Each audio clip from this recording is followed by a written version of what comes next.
Bem, pessoal, boa tarde, bem-vindas, bem-vindos. A gente está na nossa última masterclass, né, dessa edição do projeto Cine Vitória.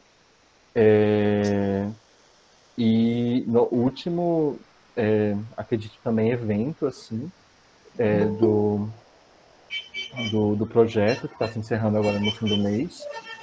E fico bem feliz de Carol Almeida ter aceitado o convite, né, para dar a aula Cidades Invisíveis do Cinema Brasileiro Contemporâneo.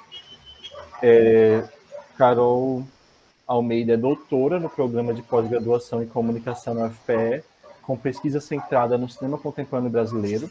Faz parte da equipe curatorial do Festival Olhar de Cinema Curitiba desde 2017 e já participou da curadoria do Recifest, da Mostra Sesc de Cinema e, mais recentemente, da segunda Mostra de Cinema Árabe Feminino, da oficina sobre crítica de cinema, curadoria, cinema brasileiro contemporâneo e representação de mulheres no cinema.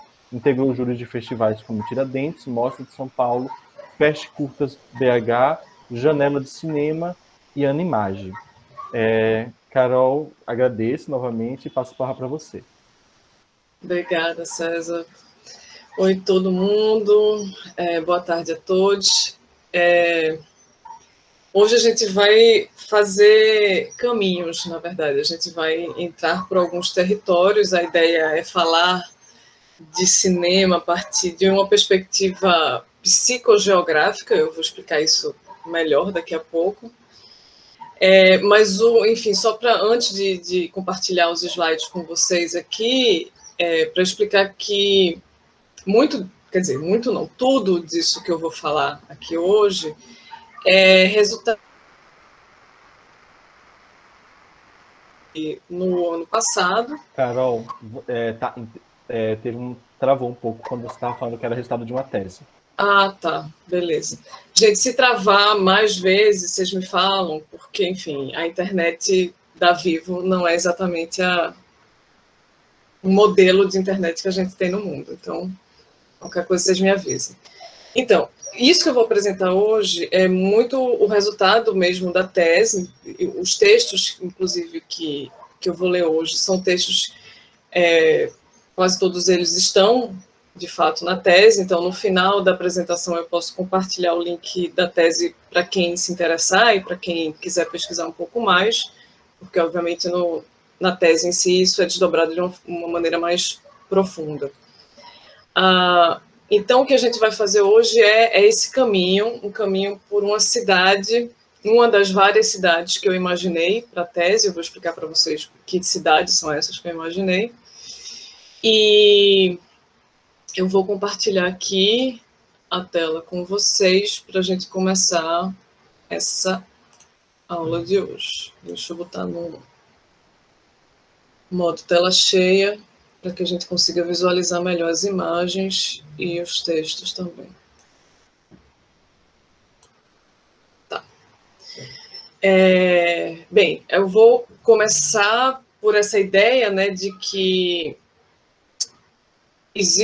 é possível criar relações entre a nossa experiência com o cinema, a nossa experiência do ponto de vista de espectadores, né, espectadoras e espectadores com o cinema, a partir de uma perspectiva que o Guy Debord, por exemplo, chamaria de psicogeográfica. Ele não estava falando de cinema quando ele pensa na ideia de psicogeografia, mas isso é uma coisa que eu estou incorporando aqui para uma tentativa de criar aproximações maiores entre o cinema e essa ideia de que todo espaço geográfico, na verdade, é um espaço carregado de afetos específicos, de vivências específicas que cada pessoa tem com os espaços, e, portanto, carregado dessa chamada psicogeografia, né?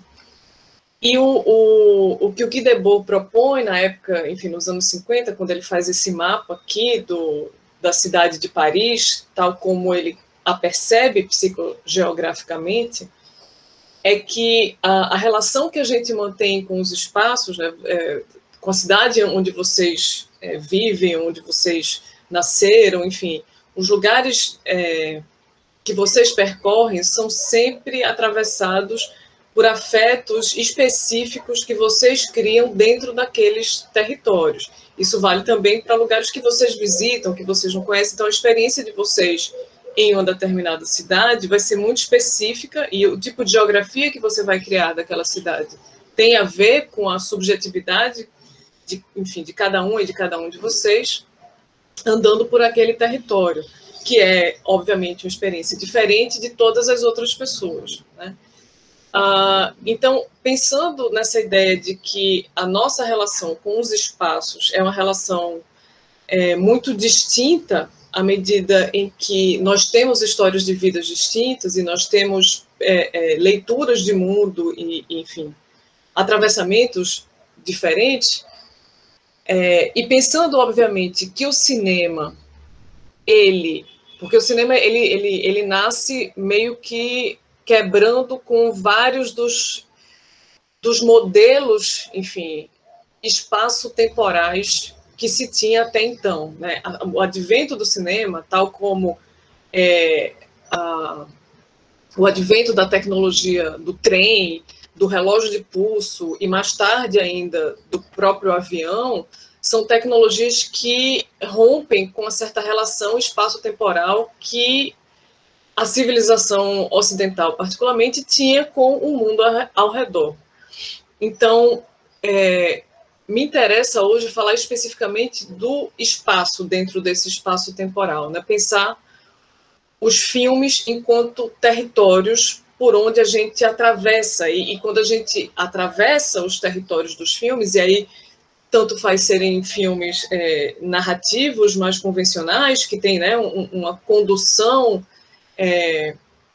de uma história que talvez tenha um começo, meio e fim, enfim, se a gente for para um modelo realmente mais convencional de uma narração, ou mesmo um filme experimental em que talvez as sensações sejam muito mais fortes do que qualquer tipo de história que seja contada. Em qualquer uma das situações, quando a gente está assistindo a um filme, a gente está dentro do território emocional desse filme. Então, tem uma pesquisadora italiana que ela, muito pensando no cinema dentro da sua dimensão espacial, ela provoca uma ideia de que os filmes, para ela, são como mapas emocionais. O nome dessa pesquisadora é a Giuliana Bruno. A Giuliana Bruno, que faz esse livro, que é um grande compêndio de coisas e que ainda não foi traduzido para o Brasil, gostaria muito que fosse, que se chama Atlas of Emotion, o Atlas da Emoção. E a inspiração, na verdade, para Giuliana Bruno, que vem de uma pesquisa, que vem de um lugar da arquitetura e da geografia também, e aí se torna uma professora de cinema, uma professora que estuda cinema, hoje ela trabalha como professora nos Estados Unidos. A inspiração para ela pensar nesses filmes como mapas emocionais vem muito desse mapa específico que ela achou numa pesquisa dela, um mapa do século XVII, né, um mapa de 1654, que abria um livro, um romance dessa escritora chamada Madeleine de Scudéry. A própria Madeleine de Scudéry desenhou esse mapa, né? Esse mapa, eu não sei se vocês, acho que talvez algumas pessoas aqui já pegaram algum grande romance, algum livro, em que antes da história, da narrativa começar, você tem um mapa de onde essa história vai se passar. Então, por exemplo, sei lá, quem já pegou aqui alguma edição do Senhor dos Anéis, o primeiro livro vai ter um grande mapa da Terra-média, né, que introduz aquele território onde a história se passa. O próprio Game of Thrones, por exemplo, se vocês pensarem, né, a série, a abertura da série era um mapa daquele território onde toda a narrativa se passa, né, onde fica cada reino, onde são... Enfim, então, esse desenho de mapas, na verdade, é uma tradição de muitos séculos, e a Madeleine de Scudéry fez esse mapa para esse romance dela, e o mapa se chama, né, o mapa do País da Ternura. E o que é esse mapa? Esse mapa, na verdade, os territórios pelos quais o livro dela vai atravessar, e esses pontos aí no mapa, né, essas cidades, digamos assim, no mapa, na verdade, elas não têm nome próprio de cidades, né? As cidades, na verdade, elas são nomeadas segundo os afetos, segundo as sensações e sentimentos que se tem quando se atravessa esse território, quando se atravessa essa cidade. Então, você vai ter cidade aqui que se chama negligência, você vai ter cidade que se chama esquecimento, você vai ter uma cidade que se chama o grande coração, indiferença, compaixão, sensibilidade, ternura também, você vai ter o lago da indiferença, o mar do perigo, e por aí vai. Então, percebam que os nomes, né, por isso que antes dessa aula começar propriamente, eu queria que vocês nomeassem sentimentos em relação a algumas imagens que vocês estavam assistindo, porque tem a ver com essas sensações que a gente vai sentindo quando a gente atravessa um certo território de imagens. Espera aí, antes de chegar aqui. E aí, a Juliana Bruno, portanto, a partir dessa ideia, desse mapa, ela começa a perceber que a experiência dela com o cinema é muito uma experiência de entrar por dentro de territórios emocionais específicos, né? Por isso que ela fala que os filmes são mapas emocionais para ela. E aí ela tenta fazer uma certa passagem, uma certa alteração de perspectiva que sai um pouco desse lugar exclusivamente voyeur do cinema, né? E portanto, extremamente óptico, né? Voyeur, aquela pessoa que vê, mas não é vista de volta, e caminhar, na verdade, para um lugar mais voyager de se relacionar com o cinema. Voyager de viajante, né? Voyeur, a pessoa que vê, que assiste alguma coisa, e o voyager do viajante. Então, seria, na verdade, uma perspectiva que sai do que ela vai chamar de ocular-centrismo, dessa centralidade do óptico na análise do cinema, para pensar também as dimensões ápticas do cinema, né? Para além do óptico, o áptico. E o que seria o áptico, né? O áptico é a nossa capacidade, porque todo mundo tem essa capacidade, de conseguir criar espaço e conseguir ter dimensão espacial de onde a gente está, a partir de como o nosso corpo se movimenta e que as coisas tocam nesse corpo. E aí, quando eu falo que as coisas tocam nesse corpo, são várias coisas que tocam no nosso corpo, não apenas objetos que batem na nossa pele e a gente sente isso, né? Ou então a parede que a gente vai sentir quando a gente chega no limite de algum recinto, mas também luminosidades diferentes que tocam no nosso corpo, e a gente sente essas luminosidades tocarem no nosso corpo. Numa sala de cinema, por exemplo, isso é muito forte, né? Essa luminosidade, ela efetivamente nos toca. Sons tocam no nosso corpo, vibrações sonoras tocam no nosso corpo. Então, tudo isso é o que a Juliana Bruno vai chamar de uma dimensão áptica, porque tem a ver com essa tatilidade das coisas, né? Essa nossa capacidade de criar ambientes enfim, noção espacial a partir também do áptico, né? E aí o que ela vai falar é que o cinema, ele é simultaneamente óptico e áptico, né? Ele não é exclusivamente nenhuma coisa, nem exclusivamente a outra. Ele é simultaneamente óptico e áptico.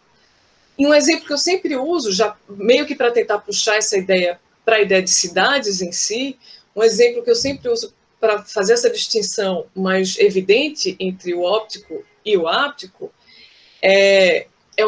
enfim, é um exemplo de duas figuras com nomes muito parecidos, né? O imperador Kublai Khan, que foi um imperador mongol, que tinha um grande império, e no livro de ficção, esse imperador ele de fato existiu, mas tem um livro de ficção do Ítalo Calvino, em que ele pega essa figura do imperador famoso, Kublai Khan, e pega uma outra figura famosa também, que de fato existiu, que é o viajante, o voyager Marco Polo. E o que é que ele faz dentro do livro, né? O que é que o Ítalo Calvino faz nesse livro? Ele cria essa figura do Kublai Khan como esse grande imperador que gostaria de conhecer as cidades do seu império, mas não tem tempo para sair andando e viajando por essas cidades para conhecer todo o seu império. Então, dentro dessa narrativa do livro, ele contrata o viajante Marco Polo, que é esse viajante europeu, para conhecer essas cidades e voltar e contar para ele como são essas cidades. Só que quando Marco Polo volta para contar para ele como são essas cidades, ele nunca vai contar sobre essas cidades de um ponto de vista estritamente geográfico. Ele não vai falar essa cidade tem tantos rios, essa cidade tem muitas montanhas, ou é uma cidade de planície, essa cidade tem tantas ruas. Ele não vai dar essa dimensão, assim, ele não vai criar visualidade da cidade. O que ele vai criar é a sensação que essa cidade passa para ele. Então, a partir de um texto extremamente poético, ele vai construir a ideia de cada uma dessas cidades, desse império do Kublai Khan, a partir dessas sensações, dessa tatilidade afetiva que cada uma dessas cidades passa para ele.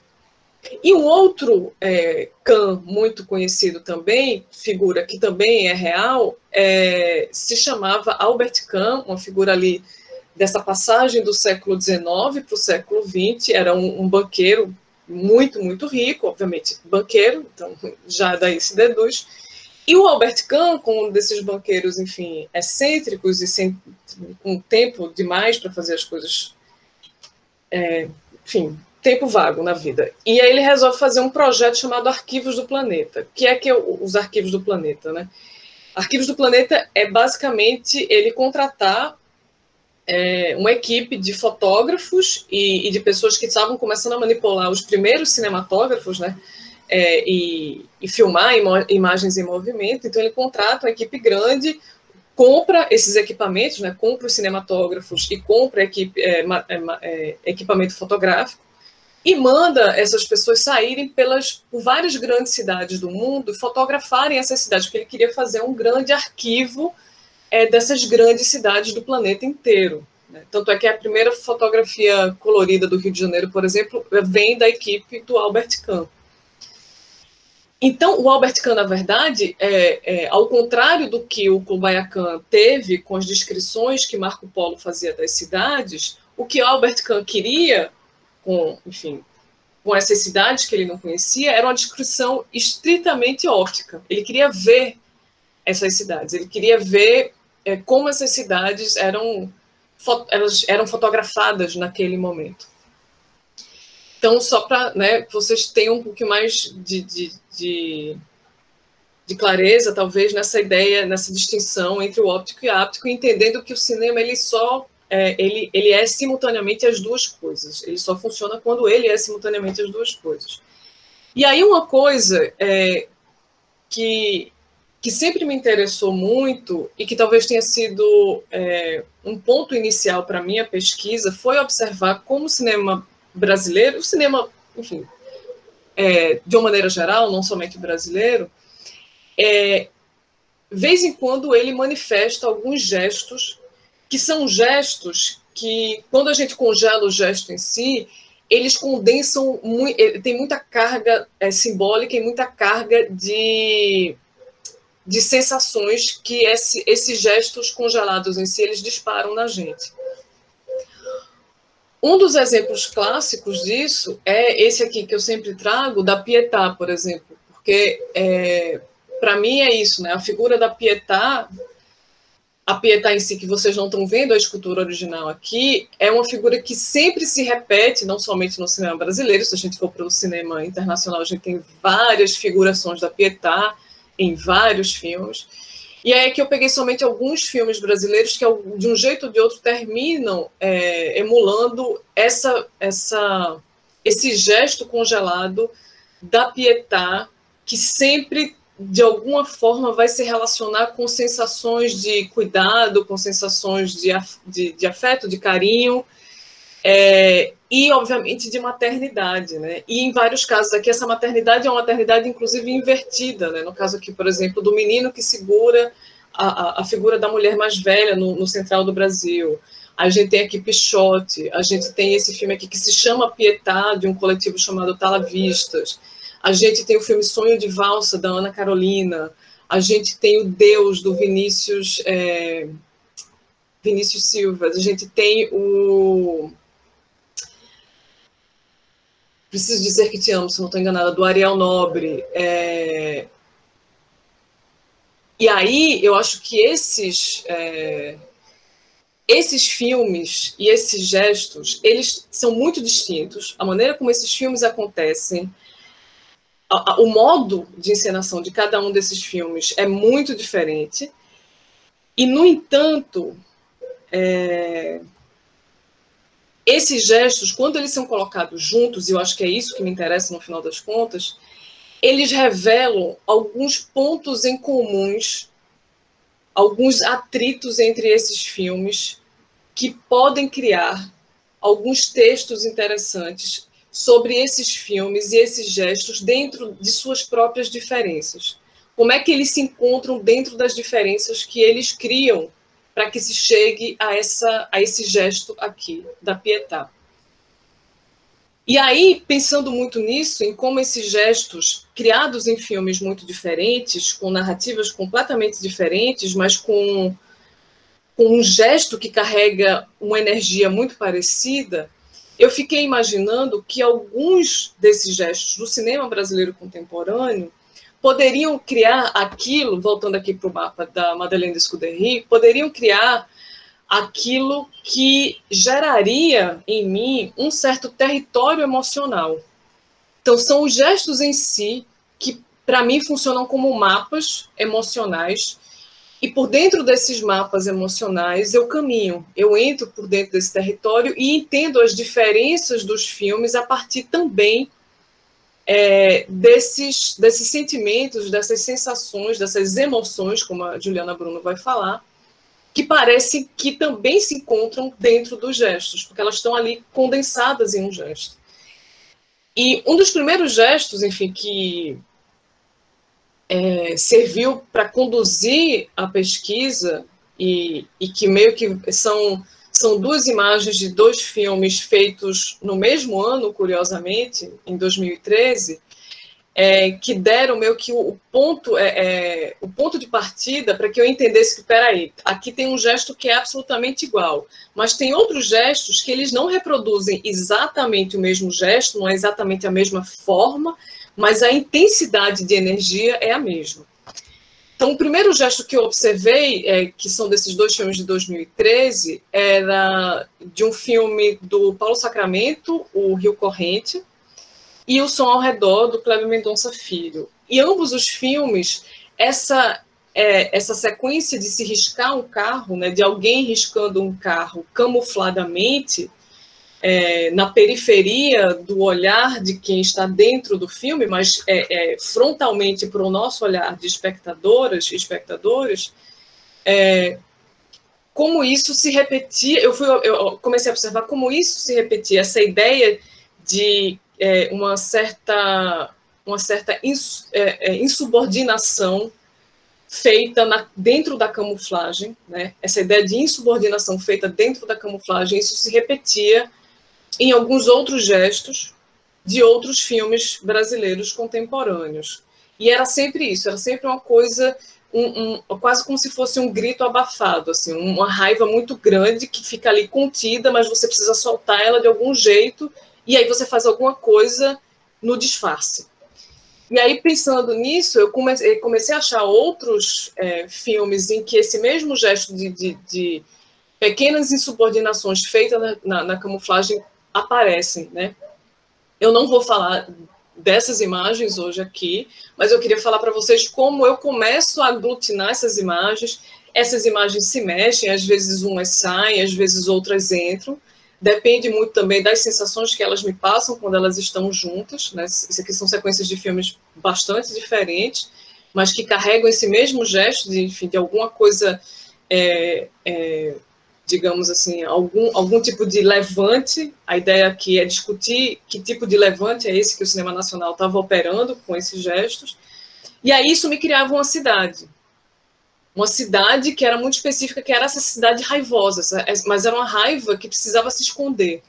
Como é que eu entro dentro desse território de uma cidade que a toda hora está manifestando para mim uma raiva que fica ali entalada na garganta? Então, era Então, cada capítulo da tese começa como um diário, de fato, de viagens, eu entrando por dentro, cada cidade tem um nome fictício, inclusive, e a gente vai falar sobre uma dessas cidades hoje aqui. Cada cidade tem um nome fictício, e eu vou entrando por dentro desse território, a partir de um lugar, obviamente, estou longe de chegar em qualquer coisa que o Ítalo Calvino já escreveu na vida, mas era uma intenção meio poética também de tentar, tal como esse Marco Polo do Ítalo Calvino, de descrever essa cidade, começar a falar desses filmes a partir de uma descrição mais poética desse território, a partir dessa sensação condensada que essas imagens estão me criando. Então, um outro território, por exemplo, que foi muito evidente para mim, foi esse território de uma cidade noturna, uma cidade onde o dia nunca aparecia, era noite, todos os dias eram somente noite, né, não havia luz do sol nessa cidade, e as pessoas estavam sempre se reunindo nessa cidade ao redor do fogo. O fogo significava alguma coisa para elas. Era quase como se fosse um elemento que possibilitava uma certa... um certo estatuto de confissão de algumas coisas, assim, de relato de vida em que você desabafa sobre algumas coisas que estão acontecendo com você. Então, isso vai se repetindo em alguns filmes, esse estar diante do fogo e ficar parado diante do fogo é um gesto que também se repete, e isso me diz alguma coisa, isso me conta sobre algum tipo de sentimento em comum que aparecem nessas cenas, apesar desses filmes serem bastante diferentes. Uma outra cidade, que é, na verdade, a última cidade da tese, é essa cidade que eu vou chamar de uma cidade de ruínas futuristas, em que é que nem a música do Caetano, né? Aqui tudo parece construção, mas já é ruína, sabe? Assim, construção, tudo aquilo que se constrói já nasce como ruína. Então, essa ideia ela é muito atravessada por essa última cidade da tese, e como é que você anda num território em que toda projeção de futuro que esse território inscreve, né, já é alguma coisa feita dessas ruínas de passado, assim, carregado de ruínas.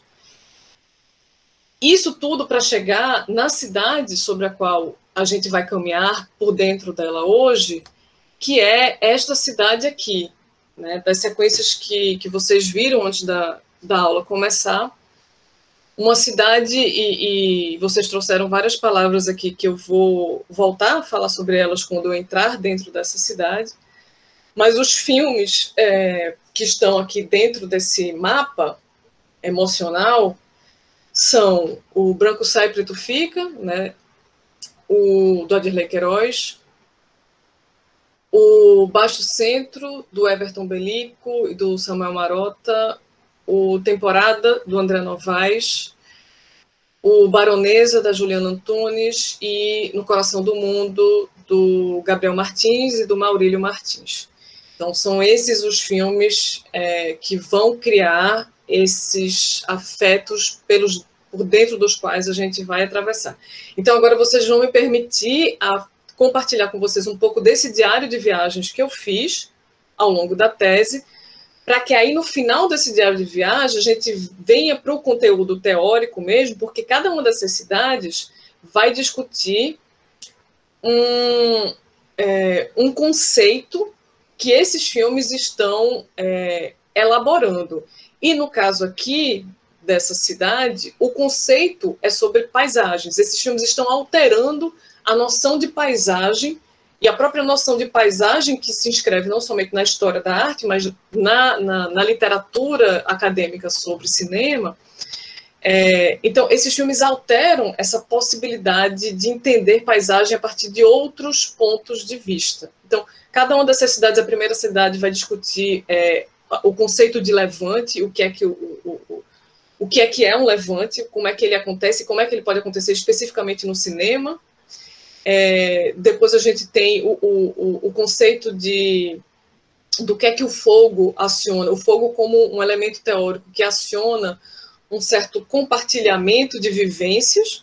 e como isso se repete, e por fim, obviamente, a própria ideia de ruínas, né? Ruínas, que é alguma coisa que me parece ser cada vez mais atual, né? Enfim, eu acho que Walter Benjamin é uma das pessoas que talvez melhor consiga nos mostrar como ruínas é sempre um sentimento também, é sempre uma sensação que está se atualizando em nossas vidas. Mas hoje, especificamente, a gente vai para um caminho que vai chegar lá no final nesse conceito de paisagens. Então, agora eu vou começar a entrar no diário de viagens que eu fiz, né, dentro dessa cidade que se chama Mirágides, é o nome dessa cidade, Cidade das Paisagens. As estradas que se abrem nas brechas, onde as montanhas se deitam, me levam até o portal com a placa. Aqui começa o que veio e o que virá, o que viu e o que verá.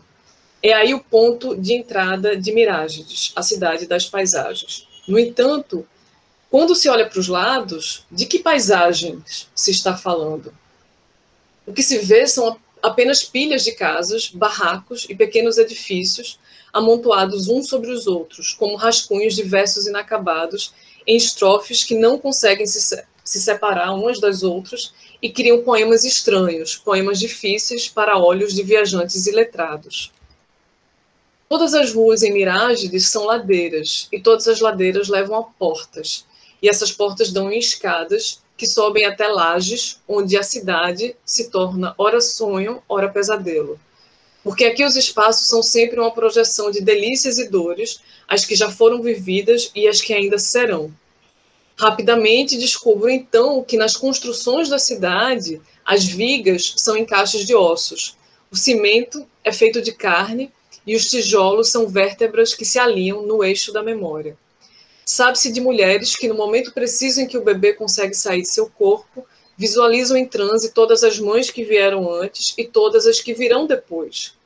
Esse bloco infinito de mulheres é a força que empurra o bebê. Pois Mirágides é feita de blocos infinitos de territórios construídos nas carnes e vértebras do mundo dos vivos, dos mortos e dos que ainda não nasceram. De todos os pontos da cidade, o lado de fora refrata o lado de dentro e vice-versa. O exterior e o interior sempre se encontram nas esquinas, em mesas de bar, em festas de rua, de baile ou mesmo em noites solitárias. Quando alguém te convida para entrar em casa, cada retrato emoldurado fixado na parede se abre simultaneamente para dentro da sala e para fora da janela. Antenas parabólicas desabrochadas sobre telhas se revelam como mãos tentando capturar invisíveis ondas magnéticas de outros mundos possíveis, que estão para além de divisões entre aquilo que é externo e o que é interno.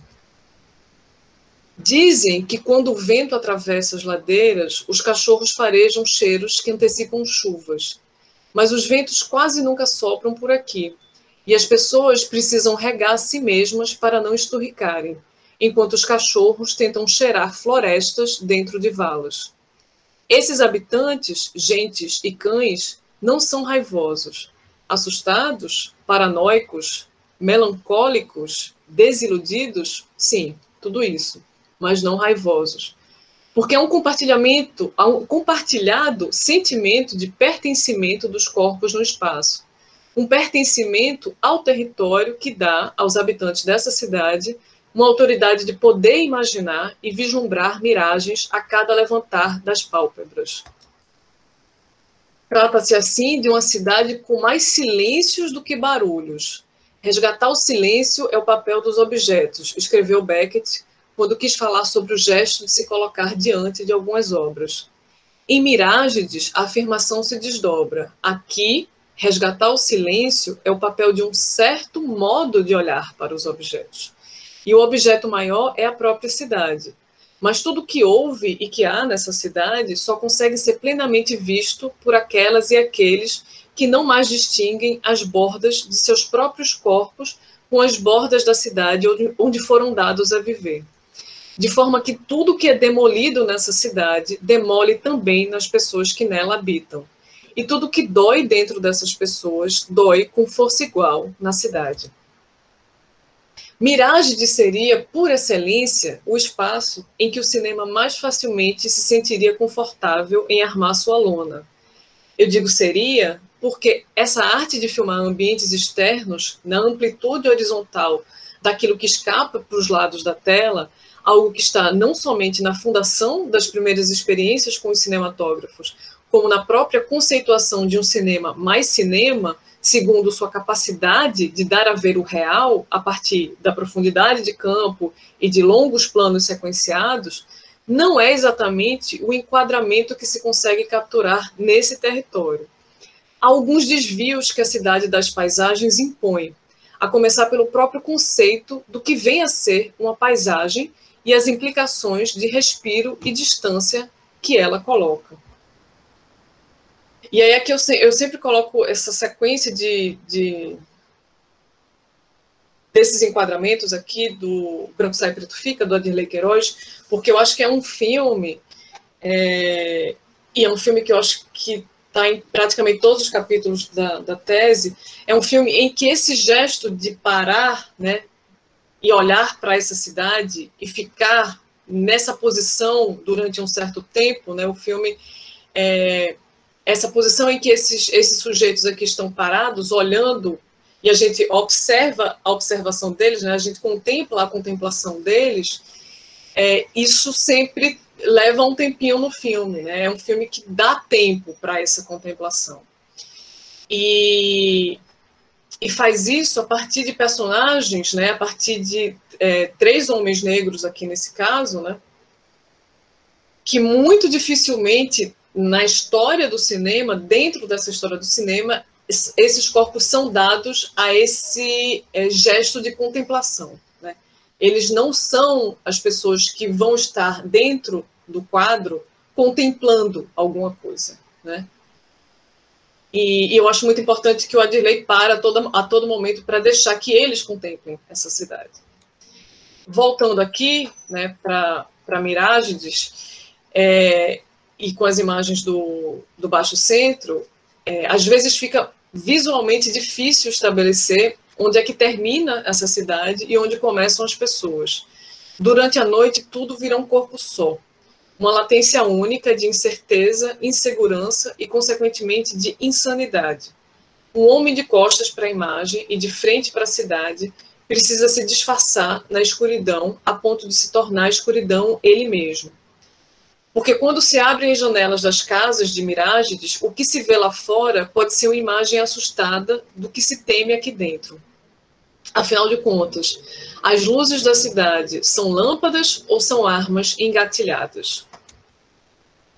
Nossa, esse bairro é feio demais. Logo depois que Ana, né, personagem aqui da Kelly Kreifer, diz isso para o namorado dela no filme, o Marcos, interpretado pelo Léo Pirata, a câmera enquadra esses 2 personagens emoldurados pelas luzes noturnas desse bairro feio, né? Feio segundo a Ana. E é a segunda vez em No Coração do Mundo, do Gabriel Martins e do Maurílio Martins, que essa mesma vista da cidade aparece. E Ana não cansa de maldizer esse lugar onde ela e seu namorado, seu pai doente e os seus amigos moram.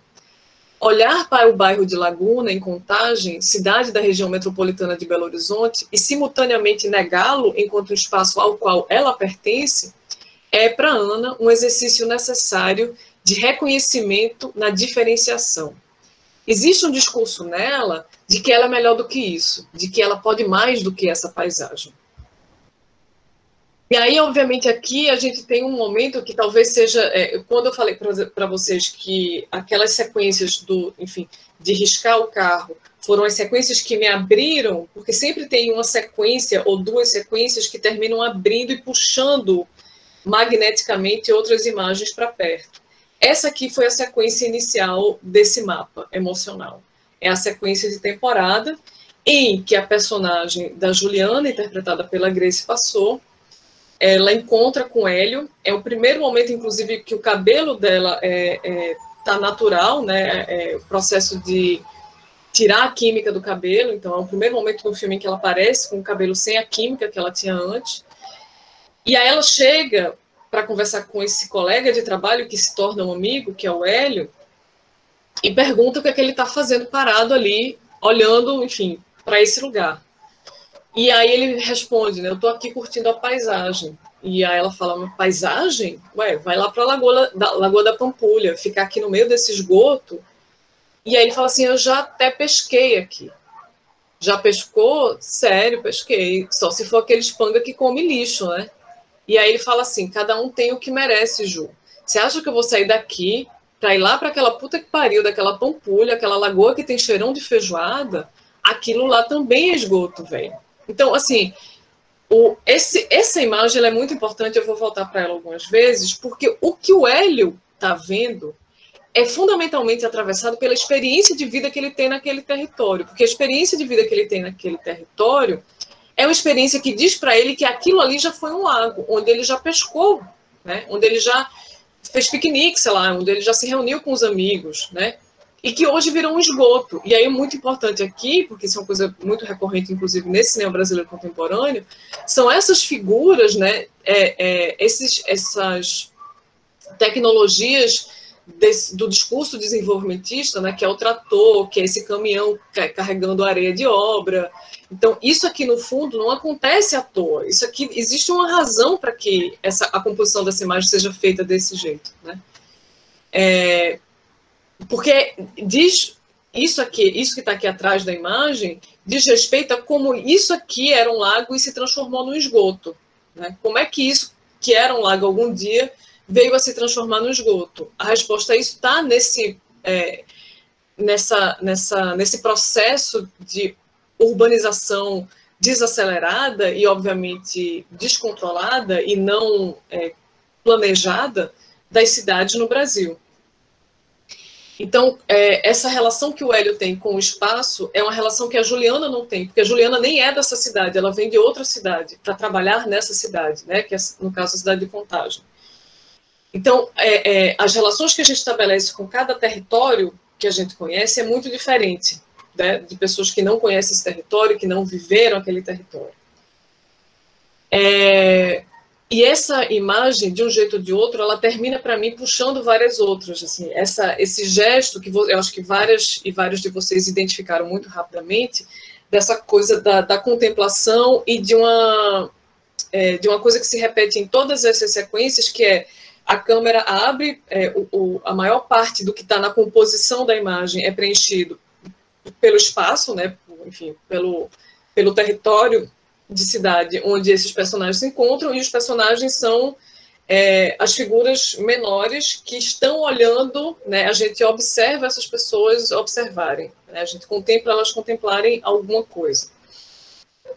Então tem essa relação entre distância e proximidade a toda hora, né, alguma coisa que está distante, porque se abre também na imagem, mas que aparentemente, pela maneira como essas pessoas estão olhando para esse território, diz muito sobre uma sensação de pertencimento dessas pessoas, pertencimento e, simultaneamente, afastamento, né? Porque são pessoas que pertencem a esses territórios, aí que, voltando, por exemplo, para essas duas sequências de Baixo Centro, são pessoas que conhecem esses territórios, que pertencem a esses territórios, mas que se sentem a todo momento afastadas, né? Como se esse território, em vários momentos, não desejasse que elas estivessem ali. Então, há um jogo de atração e repulsa também, assim. É um pertencimento que está toda hora tentando entender por que essa cidade, como acontece, por exemplo, em Branco Sai Preto Fica, por que essa cidade mutila esses homens, né? Mutila essas figuras. Por que a cidade não quer eles ocupando essa cidade? Essa é uma pergunta, né, que de um jeito ou de outro termina atravessando todas essas imagens. E aí tem, obviamente, essa sequência de Baronesa também, que tem, inclusive, uma angulação muito parecida quando a gente pensa que o horizonte dos personagens não é o nosso horizonte, né? Se a gente pensar o horizonte da imagem e como a câmera enquadra isso daqui, a gente tem uma linha reta aqui, mas a linha de horizonte dos personagens é essa diagonal aqui que corta em diagonal a imagem de um canto ao outro, né? E a mesma coisa acontece aqui, isso que vai cortar em diagonal a imagem de um canto ao outro. E aí, em Baronesa, da Juliana Antunes, Andréia, que é a personagem principal, vivida e interpretada pela Andréia Pereira de Souza, ela respira e observa a paisagem que se põe nesse terreno abaixo. Ela está no centro da imagem, em primeiro plano. Nesse caso aqui, por exemplo, a personagem da Juliana e do Hélio estão na borda da imagem, né, na periferia da imagem. A Andrea não, a Andrea está no centro da imagem, em primeiro plano, com esse corpo de costas para a câmera, levemente inclinado para a direita, emoldurando a sua silhueta uma paisagem que comporta o céu se fundindo ao horizonte de uma grande metrópole. Então, a gente tem essa lá em cima, não sei se vocês estão conseguindo ver aí, né, em tela cheia, essa grande metrópole que fica lá no topo da imagem, né, com uma coisa meio cinza. Logo depois, montanhas de vegetação e, mais próximo a ela, um bairro de casas que parecem ter sido recém-construídas. Casas pequenas, sem tinta na parede e sem quintais. Casas que parecem ser extensões da terra seca, onde elas estão fincadas. Então, tem 3 camadas de cores nessa imagem e em 3 camadas de existência, né? No topo, esse azul acinzentado da cidade grande, que está lá longe. No meio, o verde de um território que ainda sobrevive ao desmatamento urbano, e a gente se pergunta por quanto tempo, e na base da imagem, essa cor barrenta de uma periferia que não consegue chegar lá no topo da imagem, né, no topo dessa pirâmide social. E aí, quando eu vou me despedir da cidade, eu volto para outra imagem de No Coração do Mundo, em que dessa vez a gente não vê o personagem contemplando, a gente não contempla a contemplação do personagem. A gente, neste caso aqui, tem um próprio discurso sobre paisagem que é frontalmente colocado para a gente, né? Então, quando eu vou me despedir desse diário de viagem da cidade, antes da gente chegar no conceito de paisagem em si, eu vou invocar essa outra imagem do No Coração do Mundo, do Gabriel Martins e do Maurílio Martins. E aí é quando aparece essa imagem da personagem também interpretada pela atriz Grace Passot, em que ela fica sentada sobre um fundo fixo, onde se vê, de fato, uma paisagem nos termos mais convencionais do que a gente entende por paisagem, né? O que é que a gente vê atrás dela?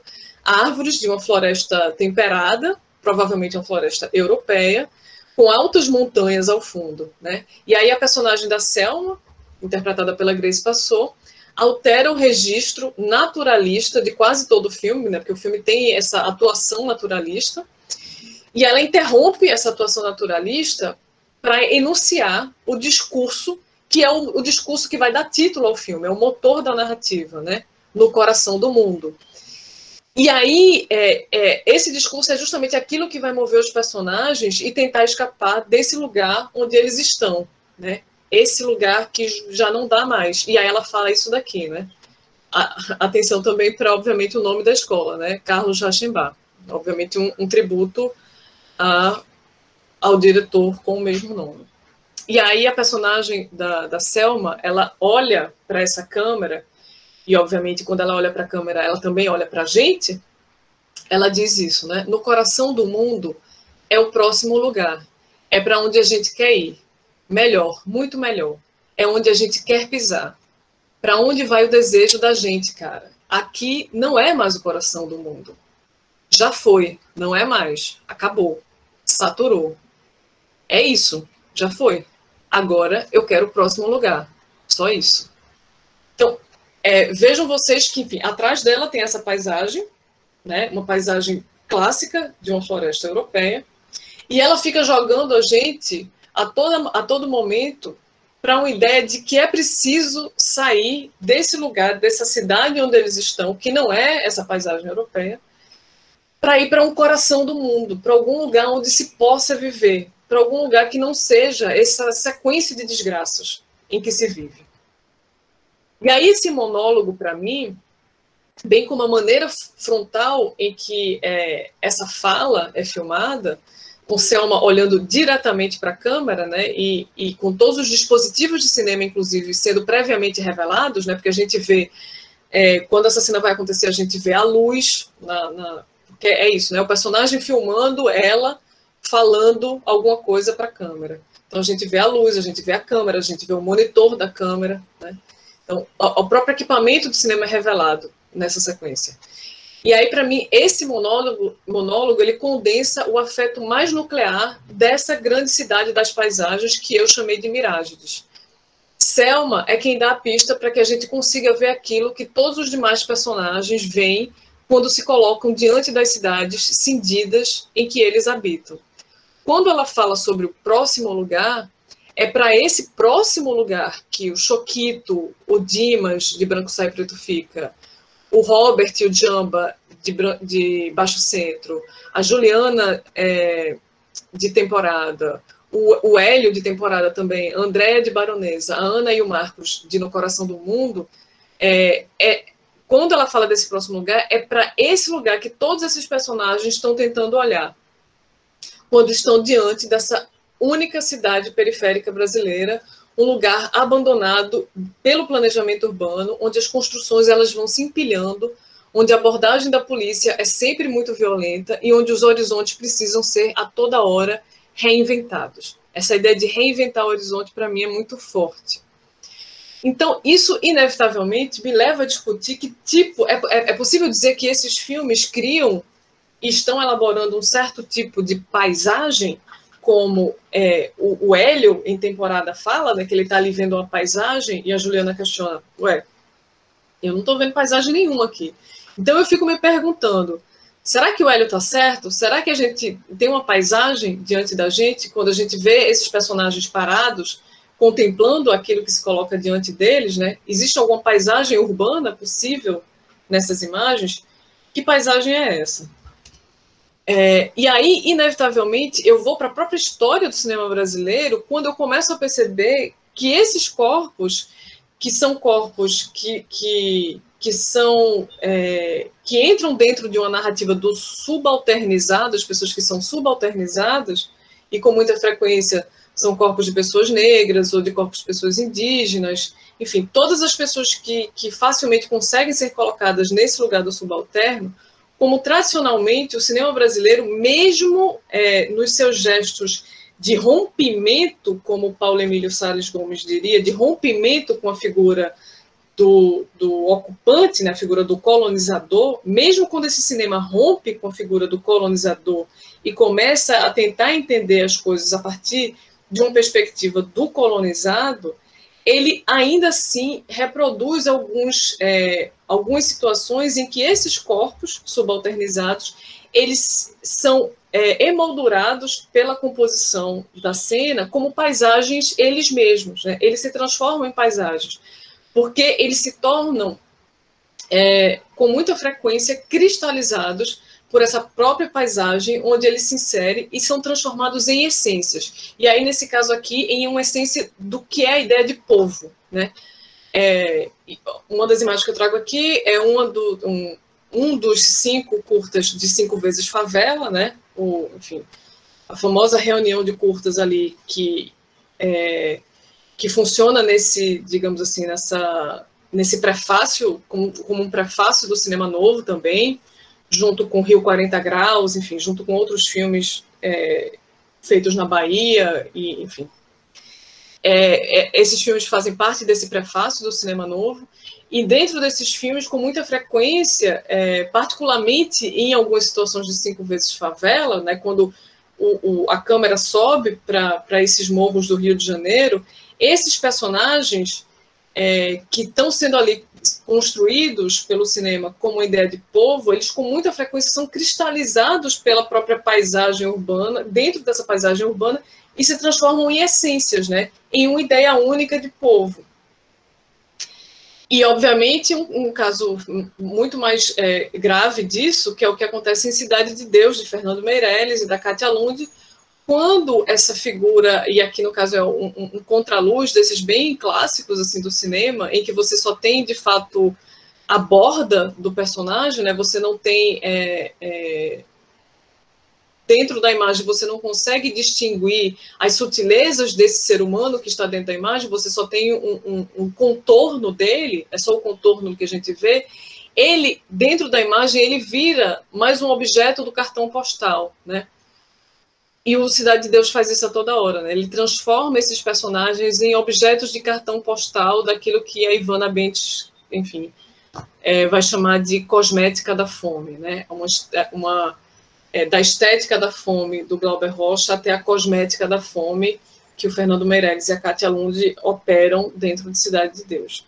Então, é preciso também tentar entender, dentro da história do cinema brasileiro, como esses corpos que aqui estão contemplando a paisagem, e vejam, tipo, a diferença da contemplação desse corpo nessa paisagem ultra estilizada do Rio de Janeiro, para a diferença desses corpos aqui, que estão observando, inclusive, regiões periféricas de cidade, em que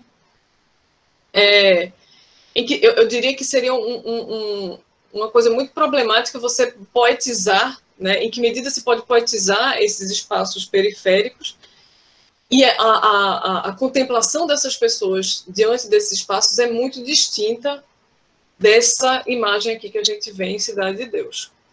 Pelo menos para mim isso fica muito evidente. Então a gente agora parte efetivamente para tentar entender que conceito de paisagem é esse que circula, né, pela teoria do cinema de uma maneira geral. E aí é que eu vou primeiro para o Jean-Luc Nancy, que inclusive faleceu recentemente, uma pessoa super importante para entender algumas categorias estéticas que são utilizadas pelo cinema. E quando o Jean-Luc Nancy vai falar de paisagem, ele fala isso aqui, né? Uma paisagem não contém presença, ela própria é a presença inteira. É uma representação da Terra como uma possibilidade dela se abrigar de sentido, uma localização ou localidade do sentido. Vou tentar, enfim, esmiuçar um pouquinho isso daí. Quando o Jean-Luc Nancy fala que a paisagem não contém presença porque ela é a presença inteira, ela está carregada de sentido, ele está tentando aí fazer uma distinção, por exemplo, entre paisagem e cenário. Porque cenário no cinema é tudo aquilo que serve de fundo a um protagonismo que pode estar na figura, numa figura humana, que pode estar numa figura de animal, que pode estar no extraterrestre, enfim. O cenário é aquilo que serve como suporte para alguma coisa muito mais importante, muito mais carregada de sentido, que é aquela figura central da imagem. E a paisagem, para o Jean-Luc Nancy, não. A paisagem, ela, por si só, ela já cria uma certa narrativa, ela mesma. Ela já conta para a gente alguma história, né? Ela não é uma coadjuvante, ela é a protagonista. A paisagem é protagonista, ela não é coadjuvante. É mais ou menos isso que ele está falando aqui. E aí, enfim, seguindo pelos conceitos de paisagens que são utilizados para o cinema, o Martin Lefebvre, ele escreve que o nascimento da paisagem deveria ser entendido, na verdade, como o nascimento de um certo modo de ver, né? Essa categoria dos estudos da estética, a paisagem, é nada mais do que um certo modo de ver. Isso, para mim, é muito importante, por quê? Porque se a paisagem é um modo da gente ver as coisas, e esse modo talvez ele exija uma certa contemplação, um certo respiro sobre as imagens, um certo entender que essa imagem, essa paisagem, ela é carregada de sentidos, né? Ela é o sentido ela mesma, mas se ela é um modo de olhar para as coisas, a gente também não pode esquecer que o gesto de olhar para as coisas é uma instituição de poder. E aí eu vou fazer uma digressão aqui, vou para outros lugares, por quê?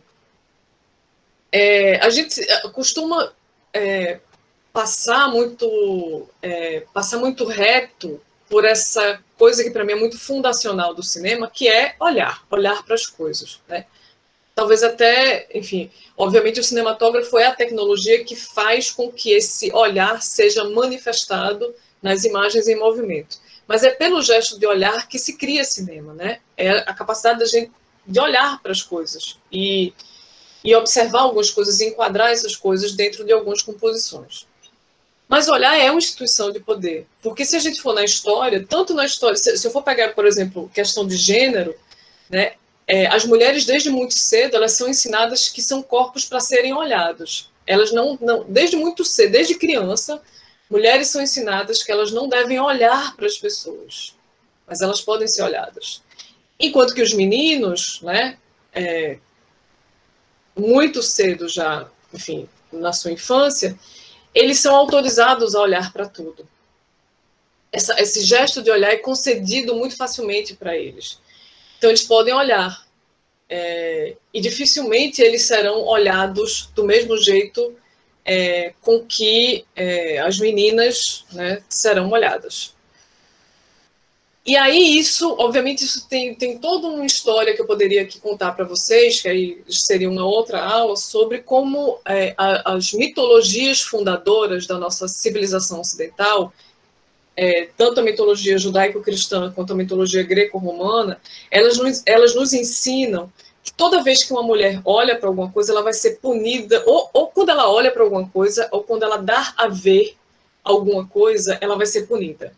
Eva, quando dá a ver a nudez dela e de Adão, ela é punida, né, por esse Deus ali do Antigo Testamento, a ser submissa à figura masculina, e todas as mulheres que virão delas deverão ser submissas à figura masculina, e a sofrer durante o parto, né, tanto ela quanto as que virão depois dela, a sofrer durante o parto. Então, esse gesto de dar a ver alguma coisa, ele vem imediatamente carregado de uma punição. Pandora, a primeira, né, se Eva é a primeira mulher na história da Bíblia, Pandora é a primeira mulher na história da mitologia greco-romana.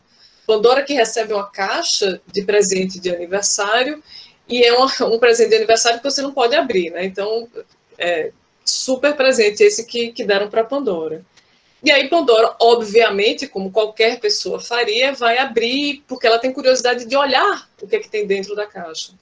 E quando ela olha para o que tem dentro da caixa, ela solta para a humanidade todo tipo de desgraça mesmo, né? Aí ela vai soltar as guerras, ela solta a morte, ela solta Covid-19, enfim. É isso que a Pandora termina acionando quando ela abre ali rapidinho a caixa para olhar o que é que tem dentro. Aí ela fecha essa caixa para que a esperança não saia da caixa. Enfim, e aí, obviamente, Pandora, ela não apenas é punida porque ela faz isso, mas ela pune a humanidade inteira com o gesto de querer olhar, de querer ver alguma coisa. Se a gente for para uma história mais recente, do período, enfim, recente e que de um jeito ou de outro não está eliminada das nossas vidas, que é o período colonial e essas atualizações diárias que a gente tem da colonialidade no mundo, que esse gesto de olhar, né, que as populações que foram escravizadas não poderiam ter. Então, olhar para alguém, uma pessoa escravizada em alguma plantação, se ela levantasse, e a Bell Hooks fala isso muito na introdução do famoso texto dela, do olhar opositor ou olhar opositivo, esse simples gesto de levantar o rosto rente ao horizonte e olhar de volta, ele era imediatamente passível de punição, né? Então a gente precisa, e obviamente a clássica história do Emmett Till, né, um menino de 14 anos que teria olhado para uma mulher branca e aí o marido dessa mulher branca não apenas mata esse menino, mas mata com a violência sádica, né? Então, tudo isso, esse gesto de olhar carregado de punição, ele está sempre muito colado a algumas pessoas, a alguns sujeitos na história, né? Enquanto a outras pessoas, o gesto de olhar ele vem naturalmente. Assim, é uma concessão inaugural que a pessoa tem na vida, né? O homem branco, ele desde muito cedo, ele é concedido naturalmente a olhar para tudo. Ele pode olhar e ele deve olhar, né? Esse gesto de contemplação pertence a ele. Então, se o nascimento dessa categoria paisagem dentro da estética, o nascimento também de um certo modo de ver, a gente tem que sempre se perguntar quem é que vê, né? Quem é que vê e como vê. Então, inevitavelmente se desdobra essa pergunta, né? A quem é dada a autorização de contemplação? Os sujeitos do olhar que estão postos nesse mapa imagético dessa cidade que eu estou chamando de Mirágides, são, neste caso, determinantes não apenas na contemplação dos espaços, como na construção de imaginários que explodem a partir desse aparentemente simples gesto de levantar os olhos na direção do horizonte. E aí é que eu vou passar por outros conceitos de paisagem que eu acho que vão me aproximando dessas imagens, né? Esses são os conceitos de paisagem clássicos, assim, alguns, né? Tem vários conceitos de paisagem existe uma disciplina inteira que é dada sobre isso, né? Paisagem no cinema. Mas aqui eu estou pontuando algumas coisas. E aí eu vou para alguns outros conceitos que não são tirados pensando o cinema, mas pensando outras coisas, mas que são conceitos de paisagem que me interessam para chegar nessas imagens que eu trouxe aqui para vocês hoje. Um primeiro conceito é um que é operado pelo Édouard Glissant, essa figura que vocês estão vendo aí, o pensador martinicano, pensador, poeta, ensaísta. E o Glissant, ele escreve muito, né, toda a escrita do Glissant é muito dentro desse modelo textual ensaístico e poético, mas em alguns textos dele eu consegui identificar a presença disso que ele vai chamar de paisagem vertical. Em alguns outros momentos ele chama essa paisagem vertical de irrué. Irrué é uma palavra que ele cria, mas que, no final das contas, está dizendo ali sobre paisagem vertical. O que seria paisagem vertical para o Glissant? Eu vou ler aqui o que ele escreve para depois tentar falar isso com outras palavras, porque o que ele escreve aqui, às vezes, é muito codificado para quem já está dentro do texto de Glissant. Então, eu vou tentar explicar um pouquinho, né? Ele escreve assim: uma paisagem de pé, onde o desvanecimento até o infinito é imediatamente submetido ao comprimento de um pé de homem. Única largura cultivável de uma vez, e, consequentemente, onde a perspectiva não encontra a menor razão de correr para longe. A planura domina. Impõe-se a ideia de que, na diferença de estrutura entre essas duas paisagens, a andina e a toscana, reside uma das partilhas entre as artes do Ocidente e as da América Latina. A oposição entre o mundo do impulso para longe, da paisagem em fuga extensa, onde a invenção da perspectiva não podia deixar de ocorrer, e o universo da representação simultânea, que para os astecas ou os incas vai de baixo para cima, do presente para o passado mais mítico, e que é solidária da experiência da visão de uma postura vertical na continuidade das coisas e dos seres. Aí eu vou explicar um pouquinho, porque isso que o Glissant fala tem tudo a ver com aquela sequência que vira a imagem inicial que traz as outras imagens para mim, que é a sequência de temporada do André Novaes, né? O que ele está falando aqui é que a paisagem vertical é justamente essa capacidade que as pessoas têm, e que os astecas e os incas eram muito cientes disso, de que quando se olha para um território, esse olhar para o território, ele inevitavelmente vai estar atravessado por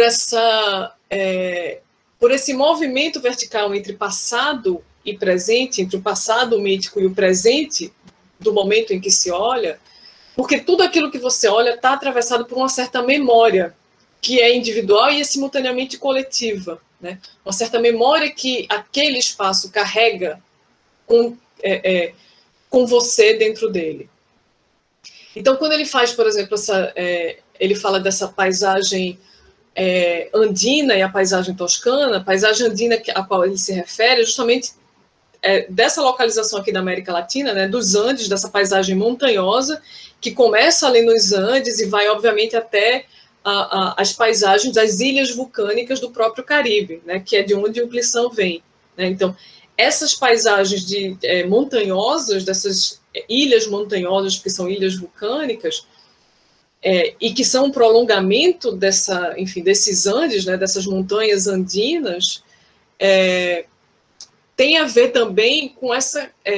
existe uma característica geográfica de verticalidade dentro dessa paisagem, que para ele, de um jeito ou de outro, ensinou a esses astecas e incas que toda a paisagem era carregada desse fluxo vertical de energia entre esse passado individual e coletivo e o presente, né? E o momento em que você olha para alguma coisa. Então, por isso que ele fala de um universo de representação simultânea. Então, quando o Hélio está ali na frente daquele, abre aspas, esgoto, ele está simultaneamente vendo o lago onde ele pescava. É uma coisa simultânea dentro da experiência dele. Não dá para explicar. É uma coisa que ele sente. Enquanto que essa paisagem toscana da região da Itália, né, que é uma paisagem que ele está falando aqui dessas paisagens europeias de planícies, né, de longas planícies, em que, obviamente, esse impulso para longe, essa fuga extensa que vai para os lados, essa invenção da perspectiva, né, as artes ocidentais, elas vão muito nesse, digamos, avanço dos estudos de perspectiva. Isso não poderia deixar de ocorrer, porque também você está ao redor dessas paisagens de grandes planícies europeias, né? Então, ele, de um jeito ou de outro, ele está falando que a própria geografia do lugar, ela te leva a ter uma relação diferente com a construção desse conceito de paisagem, né? Então, quando o Glissant fala de paisagem vertical, ele está falando dessa representação simultânea de passado e presente do que a gente vê quando a gente tem uma relação de memória com os espaços. Indo um pouquinho mais além nessa história, eu vou trazer uma perspectiva feminista da Rebecca Solnit. Quando ela fala de uma perspectiva feminista, é porque ela vai comparar a ideia de paisagem a esse corpo imóvel das mulheres ao longo, enfim, não somente da história da arte, mas do próprio cinema. Eu falo muito disso quando eu falo sobre representação das mulheres e o além da representação das mulheres no cinema, né? Como existe uma certa continuidade entre particularmente quando a gente fala de nus femininos, por exemplo, entre esses corpos passíveis e imóveis de mulheres que estão dentro da imagem como uma paisagem à disposição desse olhar cis heteronormativo, né? E aí a Rebecca Solnit faz uma comparação. E aí ela vai falar o seguinte, mais do que o espaço, né? Porque quando a gente pensa paisagem, a gente imediatamente pensa espaço. A gente pensa florestas, a gente pensa desertos, a gente pensa oceanos, a gente pensa cidades, mas a gente pensa espaço, né? E ela fala que, para ela, o fator mais fundamental dentro da designação do que é uma paisagem é o tempo. Mas ela não está falando aqui do tempo de contemplação. Não é esse tempo em que a gente para olhar para alguma coisa, que ela fala que é o determinante na conceituação de paisagem. Ela fala que, para ela, o determinante na conceituação de paisagem, pegando o tempo, é usar o tempo como uma instituição valorativa entre algo menos e mais evoluído. O que ela vai falar é o seguinte, as pessoas pensam na ideia de paisagem como algo impregnado de passado. Mas não só isso, trata-se de um passado nostálgico, congelado e principalmente puro. Tudo isso são palavras muito importantes para falar dessa figura que vocês estão vendo aí na imagem, né? Nostálgico, congelado e puro, que reverencia imagens da natureza para que do outro lado possa existir uma narrativa de progresso, de domínio racional sobre essa natureza. Então, o que é que a modernidade, né, e essa civilização ocidental, com esses discursos da modernidade, faz? Ela cria essa ideia de paisagem como algo fundamentalmente ligado à natureza, e, portanto, ligado a algo que ainda não foi tocado pela figura humana. É algo puro. E se algo puro, ainda não tocado pela figura humana, não é da ordem do natural, não é da ordem do cultural. O cultural é da ordem do humano, né? Quem constrói o cultural é o ser humano. E quando se divide essas duas coisas, quando se colocam essas duas coisas em lados opostos, o natural de um lado e o cultural do outro, se cria imediatamente uma hierarquia de quem tem prevalência sobre a outra. E dentro dessa narrativa da modernidade, quem prevalece é sempre o cultural. A humanidade, a humanidade é com crase, a humanidade é concedido esse poder de alterar a natureza. Então, inclusive, o discurso do progresso, né, o discurso que está ali no logo da nossa bandeira nacional, ordem e progresso, que é esse discurso positivista, ele é muito fundado nessa ideia de que o homem tem sim, não somente tem, como ele deve interferir na natureza, porque ele tem controle sobre a natureza. Por isso que é um sujeito tão especial, né? O homem, e aí eu estou falando do homem especificamente, não humano, porque o homem deve ter controle sobre a natureza, né? É ele que molda o mundo ao seu sabor. Então, o cultural sempre tem uma hierarquia privilegiada diante dessa natureza. E aí, quando ela fala isso, né, que ela fala que nessa tradição ocidental, a paisagem se torna um território muito equivalente justamente ao papel da mulher na sociedade patriarcal. Leia-se, a paisagem, tal como a mulher na sociedade patriarcal, é justamente esse espaço imobilizado, passivo, e que precisa manter um certo estado de pureza para que se possa contemplá-lo, né? É um corpo onde se inscrevem significados dentro desse corpo. E é autorizado ao homem escrever significados dentro desse corpo. Percebam que eu fiz aqui uma distinção muito evidente que a Rebecca Solnit vai comparar com a figura da mulher na sociedade patriarcal, mas essa distinção é muito importante entre o que é natural e o que é cultural. E que hierarquia é criada entre o natural e o cultural. Porque o cultural, dentro desse discurso da modernidade, ele é lido como algo que não somente pode, mas deve interferir no natural, enfim, a revelia da sua vontade, né?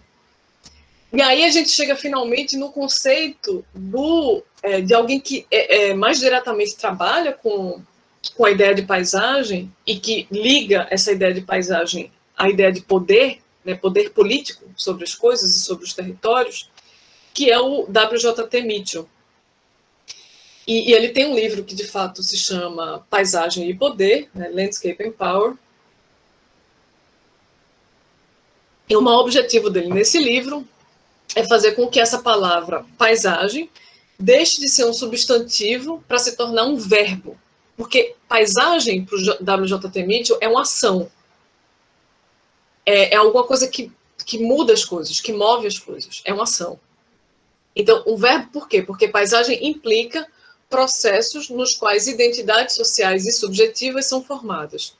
E aí, investigando como é que esse termo paisagem é usado com muita frequência pelos estudos estéticos, ele identifica uma abordagem que é ora contemplativa e moderna dessa paisagem, e aí vincula a ideia de paisagem sempre a essas categorias que a Rebecca Solnit estava falando, né? Essas categorias daquilo que é imóvel e do que é puro, e é ora interpretativa, em que todas essas paisagens se tornam, na verdade, um campo fértil para pensar alegorias, para pensar símbolos, para fazer leituras psicológicas. Lembram daquilo que eu falei, né? A paisagem é a presença em si, ela é carregada de sentido.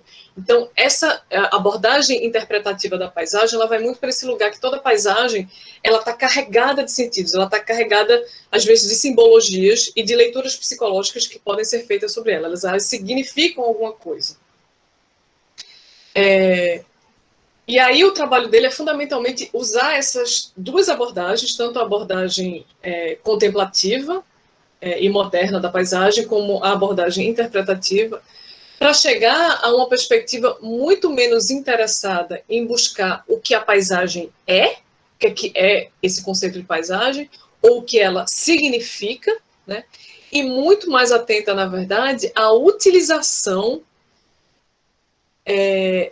instrumentalizada dessa categoria de paisagem como uma legitimadora de poder sobre algumas pessoas e sobre alguns territórios. Então, a paisagem passa a ser, e o W.J.T. Mitchell é muito enfático nisso, a paisagem passa a ser usada politicamente para que algumas pessoas tenham domínio sobre outras pessoas e sobre alguns territórios. Eu vou explicar um pouquinho melhor sobre isso, inclusive dando alguns exemplos do próprio cinema.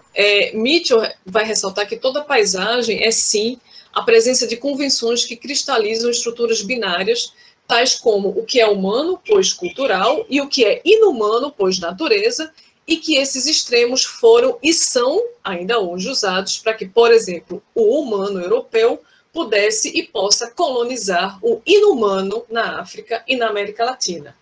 Então, vejam vocês que, quando você determina que um certo lugar é paisagem, portanto, ele é mais natural do que cultural, você estabelece que aquele lugar pode, sim, legitimamente, ser conquistado pelo humano. E quem é o humano dentro dessa história? Porque a categoria humano é uma categoria muito específica, né?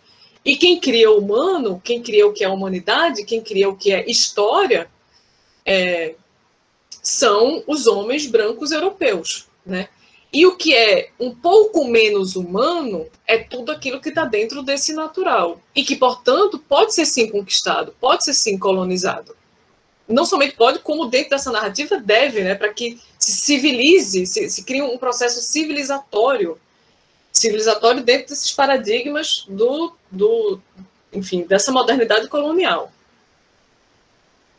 Então, tem uma coisa aí, e aí ele vai dar um exemplo que talvez para o cinema seja mais fácil da gente imediatamente reconhecer, como, por exemplo, os filmes de faroeste, que são filmes clássicos, né, dentro da cinematografia hollywoodiana, se a gente for, sei lá, para os filmes do John Ford e vários outros, como esses filmes foram muito hábeis em criar essas belíssimas, belíssimas paisagens, criar composições absolutamente incríveis a partir dessas paisagens, desse oeste puro, esse oeste não conquistado ainda, esse oeste pronto para ser descoberto, né, pela figura civilizatória do homem branco, e como ele é hábil em sair construindo essa paisagem desse oeste americano com essas belíssimas imagens que até hoje são cravadas na nossa memória, para quem assistiu ou quem não assistiu esses filmes, de algum jeito, você tem imagens desse filme na tua memória, porque,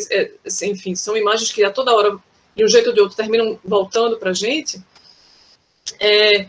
Como eles foram hábeis em construir essa ideia de que o oeste americano sempre foi uma paisagem. Não tinha gente ali, né? Tipo, toda a população indígena que habitava aquele lugar fazia parte dessa paisagem, fazia parte dessa natureza, e que, portanto, como natureza, poderia e deveria ser colonizada.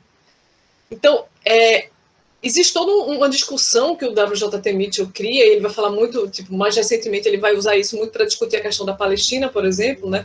Como o Estado de Israel, ele ficcionaliza algumas paisagens naquele território que sempre foi um território habitado pela comunidade árabe, que está sendo expulsa, e não somente expulsa, como exterminada naquele território, e como a categoria de paisagem é usada pelo Estado de Israel para ficcionalizar certos ambientes, entre aspas, naturais, que seriam miticamente hebraicos.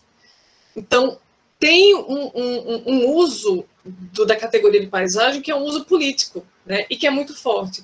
E que quando eu vou para aquelas imagens, né, para aquelas imagens que a gente estava discutindo agora, do cinema brasileiro contemporâneo, inevitavelmente eu tenho que lidar com o político da imagem também, porque não somente são outros modos de olhar, são outros agentes que estão criando esse olhar, são outras paisagens, são paisagens que a gente não costuma entender como paisagens, porque são sujas, porque são feias, e porque não entram dentro de de um certo regime estético do belo, né, que deveria estar dentro dessa paisagem.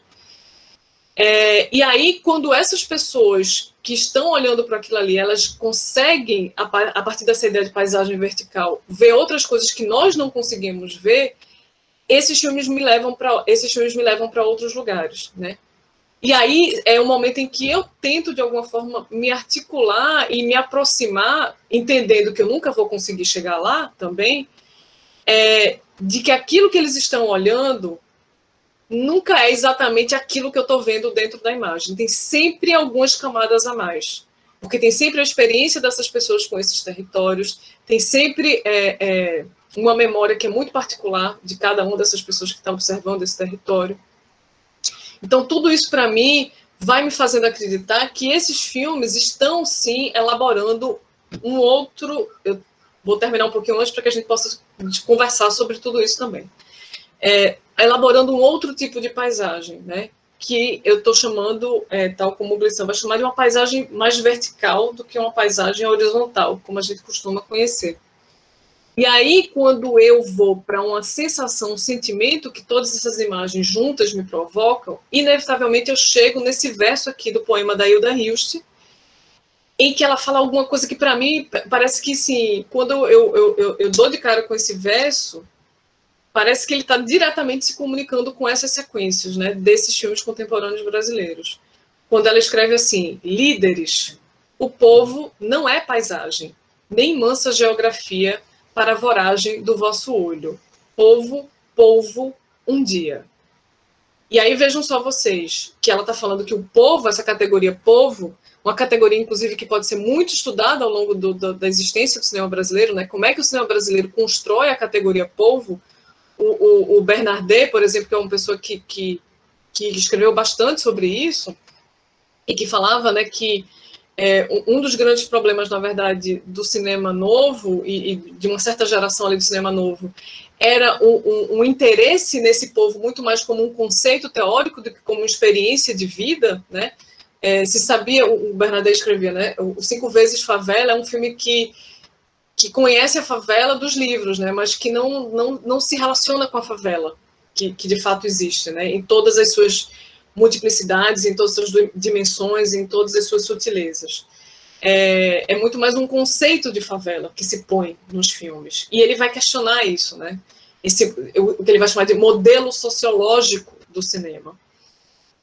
Então, a partir do momento em que a gente vê nessa produção contemporânea brasileira outros agentes que estão criando filmes de outros lugares, né?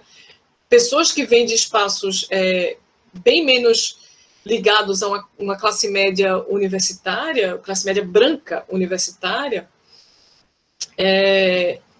e que vivem, de fato, dentro desses espaços, ou se não vivem, vieram de espaços mais ou menos parecidos, isso, de um jeito ou de outro, muda a própria imagem que a gente vê.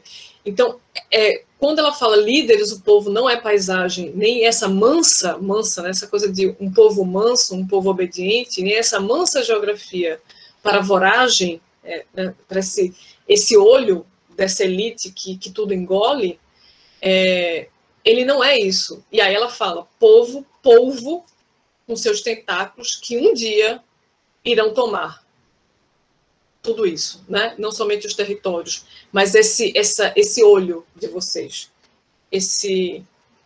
Aí eu fico lembrando muito do José Mojica Marins, né? Que devora esse olhar do outro, assim, que vai cortar esse olho do outro.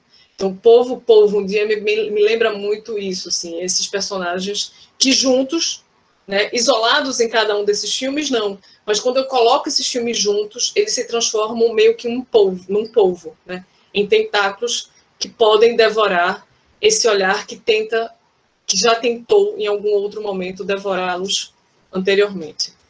Então, é isso. Eu vou parar por aqui o compartilhamento das imagens para que vocês tragam ideias, que vocês conversem comigo sobre isso que vocês viram. A gente tem 15 minutos aí, não é tanto, mas acho que dá para a gente ter alguma troca aqui. Pessoal, quem quiser fazer perguntas, levanta a mão ou coloca no chat. Achei a aula maravilhosa, né? Assim, então, acho que muitas questões podem ser suscitadas dessa discussão. Lucas. Fala, Lucas. Então, eu fiquei muito feliz, assim, tipo, eu achei a aula muito boa. E quando você falou dessa relação entre cinema, território e essa coisa da psicogeografia, foi muito massa, assim, porque eu... Não sei, em algum momento eu tentei, tipo, ensaiar um pouco essa relação, pensando, na verdade, em outra filmografia, assim. Por exemplo, eu tava muito numa vibe de, sei lá, como, por exemplo, a Nova York de Chantal Akerman, News from Home, é completamente diferente de um cartão postal que a gente tem da cidade. Então, o quanto que aquelas imagens, de fato, também estão atravessadas por um lugar de experiência com a cidade. E uma outra coisa que eu fiquei pensando foi porque quando você teve acho que até anotei aqui, você falou na questão de alteração da paisagem. E aí eu fiquei pensando porque, tipo, algum dos filmes que você coloca como exemplo tem um certo lugar de uma... Não sei explicar, mas, tipo, de procedimentos, tipo, de encenação. Uhum. E tem uma coisa meio documental, meio ficcional, tipo, o próprio Baronês entra nisso. Eu fiquei pensando em outros filmes, tipo, sei lá, A Vizinhança do Tigre. Sim. E E aí eu fiquei pensando nessa relação, tanto entre cineasta e território, como também entre o próprio filme e o território, no sentido do como o filme modifica o território, como também o território modifica o filme, justamente por esse tipo de encenação que abre para esse lugar da vivência e do improviso, em um certo sentido. Não sei, é meio essa viagem, assim, acho que é isso. Sobre a primeira coisa que você falou, por exemplo, dando o caso da Chantal filmando Nova York em News from Home, eu acho que e sempre quando eu estava dando aula sobre cinema e cidades, eu usava esse filme como um dos exemplos bem evidentes de como essa Nova York dela não é nenhuma daquelas Nova York que a gente costuma ver no cinema, né? Talvez seja a cidade mais filmada pelo cinema, enfim, de uma maneira geral. Só que aquela Nova York dela é uma Nova York muito específica, que diz muito a respeito do que ela estava vivendo naquele momento em que ela era uma estranha naquela cidade, né? Uma pessoa que vem de outro país.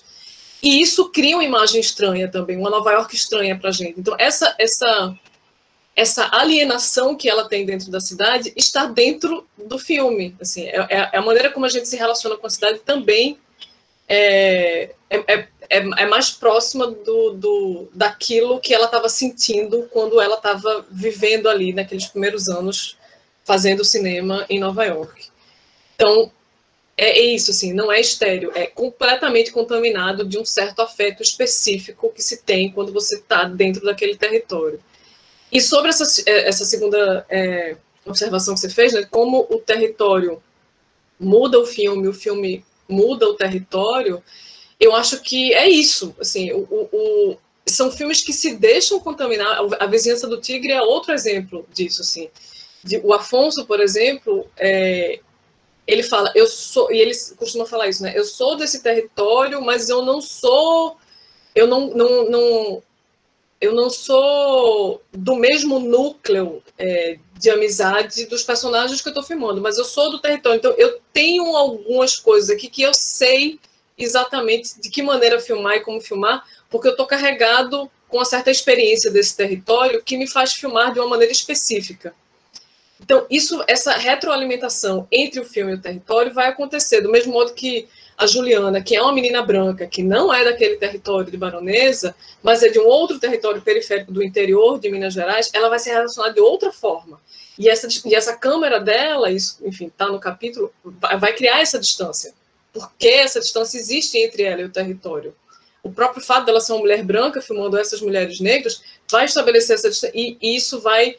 E como o filme está muito mais nessas bordas entre o ficcionalizado, o que é roteirizado, e o documental, porque em determinado momento do filme a própria câmera cai diante do real, né? O real impõe para que essa câmera caia diante das balas que estão, de fato, acontecendo ali no território,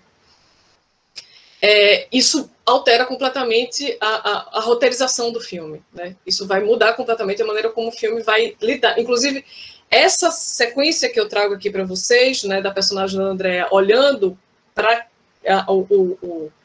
esse bairro de Baronesa, que é para onde ela vai no final do filme, acontece exatamente depois disso, depois que a câmera termina caindo, porque houve uma interferência do real dentro do filme, né? E aí, quando há essa interferência do real dentro do filme, a gente fica, e agora, o que é que vai acontecer? E aí acontece esse momento de pausa, o filme respira e deixa com que a personagem contemple esse território. E aí porque a gente tinha acabado de ver aquela outra sequência, a gente inscreve uma série de outras coisas nesse gesto dela olhando. Assim, o que ela está projetando ali, a gente projeta milhões de coisas mais também junto com a personagem. Porque a montagem do filme leva a gente a fazer isso. Então, eu acho que faz todo sentido isso que você está falando aqui. Vinícius. Oi, tá dando para ouvir certinho? Eu tô no meio da rua aqui, se tiver barulho, vocês me desculpem, mas, enfim, antes de fazer o indagamento assim, em questão do tema, assim, queria que, depois da resposta da Carol, que você pudesse informar quantas horas complementares que a gente ganha com essa Masterclass, e aí indo já para a parte do que eu consegui absorver. Eu gostei muito dessa questão dessa dicotomia que a Carol apresentou sobre o óptico e o fático, né? E ele me remeteu a uma obra que eu assisti há pouco tempo e que foi muito marcante para mim nessa questão de explorar os espaços, tanto os espaços urbanos, só que ele explora todas as contradições, os conflitos que os personagens eles vão ter em decorrência desse espaço urbano através de um único espaço, que é um apartamento.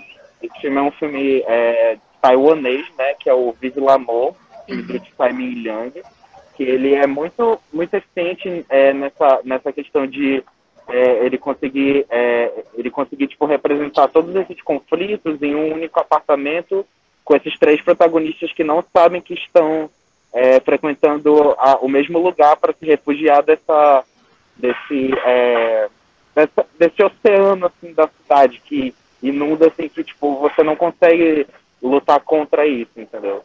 E outra obra também que me remeteu muito a toda essa questão da exploração dos espaços, assim, como em geral é o filme também O Ódio, né, do Mathieu Kassovitz, que ele vai pegar toda a cidade de Paris e vai subvertendo, né, na forma de, tipo, explorar justamente essa questão, assim, da cidade como elemento, né, da cidade como aquele elemento que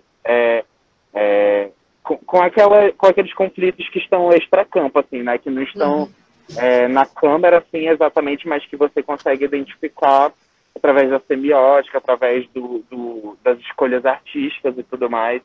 E era mais isso mesmo, assim, para trazer uma contribuiçãozinha também para esse repertório. E parabéns pela aula, muito interessante esse tema, muito bom mesmo. E é isso, obrigado. Obrigada, Vinícius. É isso, assim, eu acho que às vezes, por exemplo, durante agora a pandemia, já que você falou, por exemplo, de um filme que se passa dentro de um apartamento, né? Durante a pandemia a gente teve, obviamente, em função da pandemia, muitos filmes de dentro de apartamento. E como mesmo dentro do apartamento a gente tinha uma certa construção espacial de cidade que se dava dentro do apartamento a partir dessas pequenas brechas de cidade que a gente vê das janelas, assim. E aí você vai entendendo o quão sufocante é aquilo ali, o quão...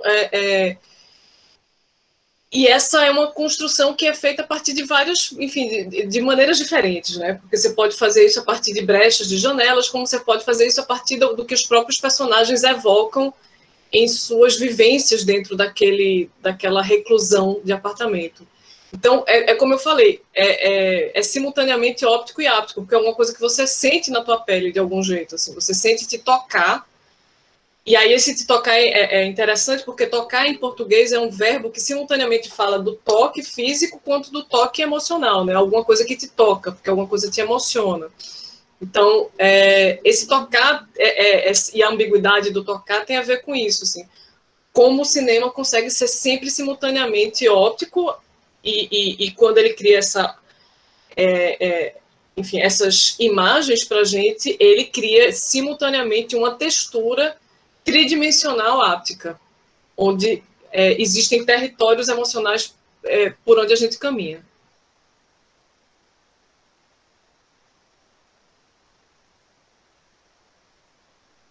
Eu estou lendo somente agora os comentários que vocês estavam fazendo aqui enquanto eu estava falando, mas enfim. Foi bem...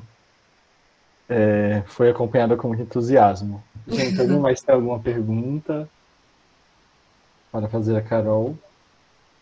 O Vinícius até lembrou aqui da esposa de Ló, que também vira um estátua de sal, porque olha para trás. Exatamente. Essa coisa de olhar e você imediatamente ser punido porque olha. Uma boa lembrança, eu vi na hora também. Sim, só para responder, Vinícius, rapidamente, são 2 horas, tá? Que vocês... Alguém mais, pessoal, quer colocar alguma pergunta para Carol? Então, vou começar a encerrar aqui. Fico muito feliz com essa aula, acho que foi uma aula maravilhosa, foi uma ótima maneira de encerrar. Acho que essa sequência de masterclasses, né, que a gente teve no projeto. O projeto assim, tá se encerrando, mas se eu não me engano ainda tem um podcast para ser lançado. Então sigam a página do projeto Cine Vitória, tá, no Instagram, para acompanhar esses momentos finais, inclusive também a divulgação da aula de hoje no YouTube. E que está indo para o YouTube, quem perdeu algum momento, ou quem chegou atrasado, qualquer coisa nesse sentido. Então, obrigado mais uma vez, Carol, e todo mundo que participou. E até a próxima, pessoal. Espero que o projeto volte e tenhamos novas masterclasses. Obrigada, gente. Eu tô amando aqui o retorno de vocês. Obrigada por estarem aqui, prestando atenção. Eu sei que não está fácil, sexta-feira, essa altura do campeonato, todo mundo já querendo se livrar. Mas obrigada pela atenção de vocês e por terem permanecido aqui durante a aula. É isso, pessoal. Tchau, tchau. Bom fim de semana. Bom final de semana.